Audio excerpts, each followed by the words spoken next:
Hello ఎల్లరికి నమ్మకం చిచి వనక్కం.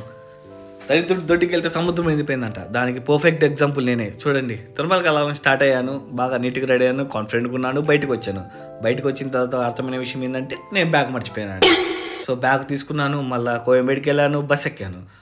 మాధవరంలో దిగాల్సి నేను చెన్నై చివరంచుని దిగేశాను. అక్కడి నుంచి మళ్ళా తేరుకొని నేను మాధవరంకి వెళ్ళేసి బస్ ఎక్కేసి తిరుపతికి వెళ్ళాను. తిరుపతిలో యుద్ధం చేసి తిరుమల బస్ ఎక్కాను.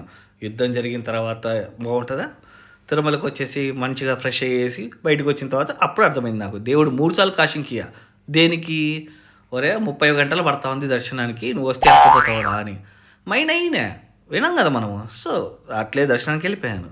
చెప్పులేమో నార్త్ తిరుమలలో పెట్టేశాను, దర్శనం నుంచి బయటికి రావడమేమో సౌత్ తిరుమల అయింది. 30 గంటల సేపు నేను క్యూ లైన్లో ఉండి షెడ్యూల్లో ఉండేసరికి పిక్కలు పట్టేశాయి. అందుకే చెప్పులు కూడా వదిలేసా. సో క్యూ లైన్ ఎంట్రన్స్ ఇదే, చూడ్డానికి చాలా బాగుంది, కానీ అదే నరకద్వారం అయితే నేను ఎక్స్పెక్ట్ చేయలేదు. షెడ్లోకి వెళ్ళాము, అక్కడి నుంచి దర్శనం చేసుకున్నాము, బయటకు వచ్చాము. తర్వాత వచ్చిన తర్వాత 4 పిక్స్ తీసుకున్నాము, బాయ్ బాయ్ చెప్పాను, లడ్లు కొన్నాను.